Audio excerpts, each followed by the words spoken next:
everybody, Mike Vaki, Princetontrader.com here for ntmarkets.com with your Thursday morning pre-market webcast. Okay, daily chart of the ES, and the bulls are in the process of maybe putting together more than just a multi-day bounce here. What we're seeing this morning is, despite some bad news out of Germany, we saw it close above the 50-day exponential moving average, which is important. What's more important is whether or not we can close above the middle band. We are trading above the middle band now currently, but I have to reserve judgment until we see what happens with the entirety of the day. At this point, after trading above it as high as 49, a failure to close above it would leave a fairly ugly topping candle, more likely than not, on the daily chart.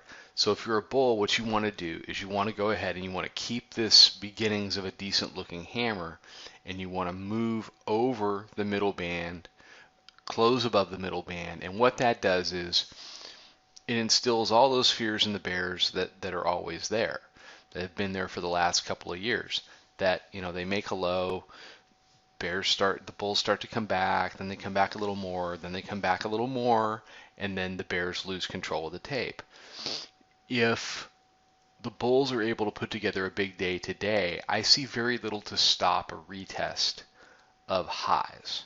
Okay, a close above middle band today will force even some longer term type bears that are trying to come in and say, okay, I'll go ahead and try another longer term short here around the middle band, because this is a nice place for a bounce to exhaust. Even some of them are going to say, you know what, I'm not going down this road again.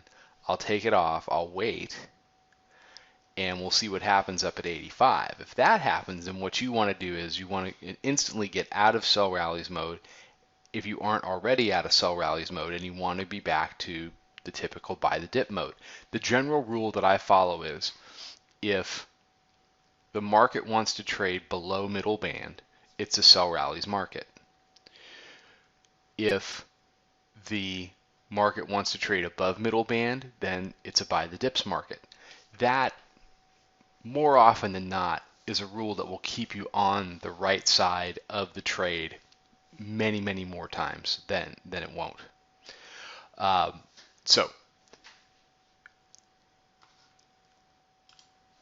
the bears have really shown nothing since 1890. They have let the bulls pretty much do 60 handles straight up without a significant pullback. Does that mean we're going to pull back today? No. In May we did 12 days in a row without a significant pullback. So don't get into the habit of counting days and counting handles and saying, well, we're X number of handles off the low, something has to give, or we're X number of handles or X number of days off the low, something has to give. That's not necessarily true. What you need to look for right now, what's important is you had 2 days of the 50-day exponential moving average as resistance. It broke through and closed yesterday. It closed underneath the middle band, and now it's trying to close above the middle band. So it's very likely that whoever has a big day today is going to be the side that controls this, this next portion of the tape.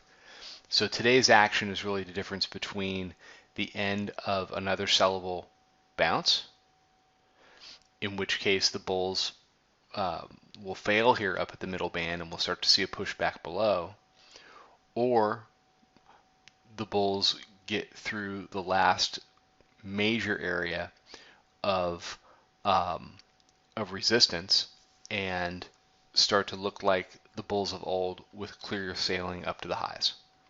Okay, everybody have a fantastic day. Follow us on Twitter at Princeton Trader. Check out the website, check out the chat room. I'll be back tomorrow morning with another webcast. Trade them well, everybody.